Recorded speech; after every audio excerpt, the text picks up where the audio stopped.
इंदिरा गांधी जी और शेख मुजीबुर रहमान के बीच में एक समझौता हुआ। बांग्लादेश के नागरिकों को यहां आने के लिए फ्री हैंड दिया कांग्रेस ने, और कांग्रेस को लगा कि मुसलमान यदि आएंगे तो हमारा वोट बैंक होगा। तो मैंने आज दूसरा ट्वीट किया, जानबूझकर ट्वीट किया, ये 28 ಮಾರ್ಚ್ 1972 को देश को दगा देने वाला। ಕಾಂಗ್ರೆಸ್ನ ವಿರುದ್ಧ ಯಾವಾಗಲೂ ಕಟುವಾಗಿ ಟೀಕೆ ಮಾಡುವಂತಹ ಬಿಜೆಪಿಯ ಸಂಸದ ನಿಶಿಕಾಂತ್ ದುಬೆ ಅವರು ಈಗ ಮತ್ತೊಂದು ವಿಚಾರವನ್ನ ಮುನ್ನೆಲೆಗೆ ತರ್ತಾ ಇದ್ದಾರೆ. ಅವ್ರು ಹೇಳೋ ಪ್ರಕಾರ, ನಾನು ಅನೇಕ ಪುಸ್ತಕಗಳನ್ನ ಓದಿದ ಮೇಲೆ, ದೇಶದ ರಾಜಕೀಯವನ್ನ ಗಮನಿಸಿದ ಮೇಲೆ, ಈ ದೇಶದಲ್ಲಿ ಈಗ ಕಾಣ್ತಾ ಇರೋ ಎಲ್ಲಾ ಸಮಸ್ಯೆಗಳ ಮೂಲದಲ್ಲಿ ನೆಹರು ಗಾಂಧಿ ಫ್ಯಾಮಿಲಿ ಅಥವಾ ಇಂಡಿಯನ್ ನ್ಯಾಷನಲ್ ಕಾಂಗ್ರೆಸ್ ಇದೆ ಅನ್ನೋದನ್ನ ನಾನು ವೈಯಕ್ತಿಕವಾಗಿ ನಂಬಿದ್ದೀನಿ. ಅದನ್ನ ಆಧರಿಸಿಯೇ ಕಾಂಗ್ರೆಸ್ ಕಾ ಕಾಲ ಅಧ್ಯಾಯ್ ಅನ್ನೋ ಸರಣಿಯನ್ನ ಶುರು ಮಾಡಿದ್ದೀನಿ.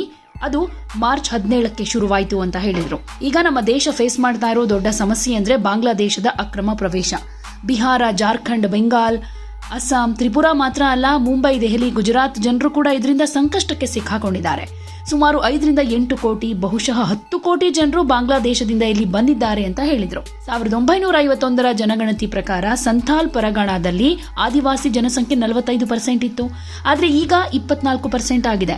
ಅದೇ ಸಮಯದಲ್ಲಿ ಮುಸ್ಲಿಂ ಜನಸಂಖ್ಯೆ 9% ಇಂದ 25 ರಿಂದ 26%ಗೆ ಏರಿದೆ ಅಂತ ಹೇಳಿದ್ರು. 1972ರ ಮಾರ್ಚ್ 19ರಂದು ಇಂದಿರಾ ಗಾಂಧಿ ಹಾಗೆ ಶೇಖ್ ಮುಜಿಬುರ್ ರೆಹಮಾನ್ ನಡುವೆ ರಹಸ್ಯ ಒಪ್ಪಂದ ಆಯಿತು. ಆ ಒಪ್ಪಂದದ ಮೂಲಕ ಕಾಂಗ್ರೆಸ್ ಬಾಂಗ್ಲಾದೇಶದ ನಾಗರಿಕರಿಗೆ, ಅಕ್ರಮ ಪ್ರವೇಶಿಗರಿಗೆ ಇಲ್ಲಿ ಬರೋದಕ್ಕೆ ಅವಕಾಶ ಕೊಡ್ತು. ಮುಸ್ಲಿಂ ಜನ ಇಲ್ಲಿ ಬಂದ್ರೆ ಅದು ಕಾಂಗ್ರೆಸ್ಗೆ ಮತ ಬ್ಯಾಂಕ್ ಆಗುತ್ತೆ ಅನ್ನೋ ಅಭಿಪ್ರಾಯ ಅವರಿಗಿತ್ತು. ನಾನು ಈ ವಿಷಯವನ್ನ ಪೋಸ್ಟ್ ಮಾಡಿದಾಗ ಅನೇಕರು ತಪ್ಪು ಅಂತ ಹೇಳಿದ್ರು. ಅದಕ್ಕಾಗಿ ನಾನು ಮತ್ತೊಂದು ಟ್ವೀಟ್ ಮಾಡಿದೆ. ಇಂದು ದೇಶಾದ್ಯಂತ ಬಾಂಗ್ಲಾದೇಶದ ಅಕ್ರಮ ಪ್ರವೇಶಿಕರ ಸಮಸ್ಯೆ ಇದೆ. ಇದನ್ನ ಯಾವುದೇ ಪರಿಸ್ಥಿತಿಯಲ್ಲಿ ನಿವಾರಣೆ ಮಾಡೋದಾಗಿ ಪ್ರಧಾನಮಂತ್ರಿ ಹಾಗೆ ಗೃಹ ಸಚಿವರು ಪ್ರಮಾಣ ಮಾಡಿದ್ದಾರೆ ಅಂತ.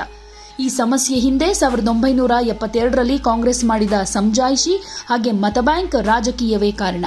ಇದು ದೇಶದ ಹಿತಕ್ಕೆ ವಿರುದ್ಧವಾದದ್ದು, ಹಾಗೆ ಅಸಹ್ಯಕರ, ಅಕಲ್ಪನೀಯ ಮತ್ತೆ ನಂಬೋದಕ್ಕೆ ಆಗದ ವಿಚಾರ ಆಗಿದೆ ಅನ್ನೋ ಮಾತನ್ನ ಪುನರುಚ್ಚರಿಸಿದ್ರು.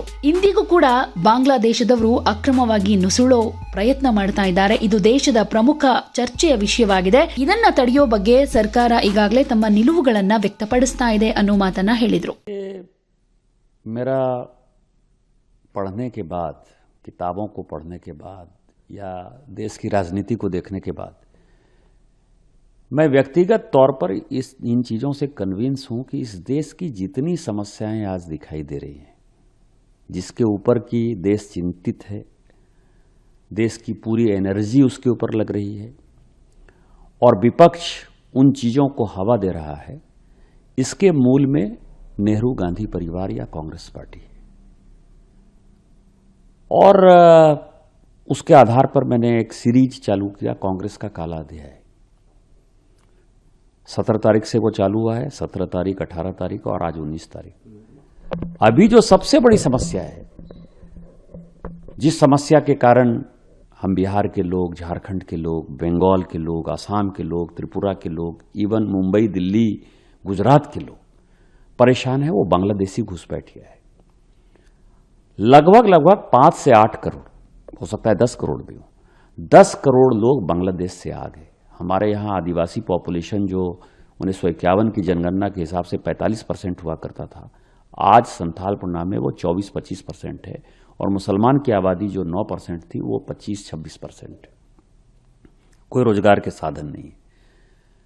तो उसी के तह पे मैं गया कि आज 19 मार्च 1972 को इंदिरा गांधी जी और शेख मुजीबुर रहमान के बीच में एक समझौता हुआ, और उसमें एक गुप्त समझौता भी हुआ, जिसने कि बांग्लादेशी घुसपैठियों को, बांग्लादेश के नागरिकों को यहां आने के लिए फ्री हैंड दिया कांग्रेस ने, और कांग्रेस को लगा कि मुसलमान यदि आएंगे तो हमारा वोट बैंक होगा। और जब मैंने वो डाला तो कई एक लोगों ने उसके ऊपर रिएक्शन किया कि ये गलत है, एक जनरल नॉर्मल जो है एग्रीमेंट है। तो मैंने आज दूसरा ट्वीट किया, जानबूझकर ट्वीट किया, ये 28 मार्च 1972 को ये एग्रीमेंट हुआ, हमारे यहाँ इंदिरा जी ने करवाया। ये ललित नारायण मिश्रा फॉरेन ट्रेड के मंत्री थे, और वहां से MR सिद्दीकी जो minister of trade and commerce थे। और उसका जो सबसे अलार्मिंग पार्ट है, वो अलार्मिंग पार्ट ये है कि ये कह रहे हैं कि रोजमर्रा की चीजों के लिए, मतलब रोज जाना आना आप कर सकते हैं, वेस्ट बंगाल, असम, मेघालय, त्रिपुरा और मिजोरम के लोग जो 16 किलोमीटर बॉर्डर एरिया, अब यह बताइए कि बांग्लादेश के जो लोग आएंगे, ये कौन तय करेगा कि 16 किलोमीटर में रह रहा है वो?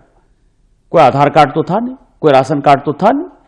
तो जितने बांग्लादेशी हैं उनको फ्री हैंड। और आज पूरा देश, पूरी डेमोग्राफी, मालदा की, मुर्शिदाबाद की, कलियाचक की, किशनगंज की, अररिया की, साहबगंज की, पाकुड़ की, आसाम का आपको पता है कि इतना बड़ा एजिटेशन हुआ, असम गण परिषद ने इतना बड़ा एजिटेशन किया, ऑल असम स्टूडेंट्स यूनियन ने इतना बड़ा एजिटेशन किया, उसका कट ऑफ मार्क जो है 1972 राजीव गांधी ने रख दिया।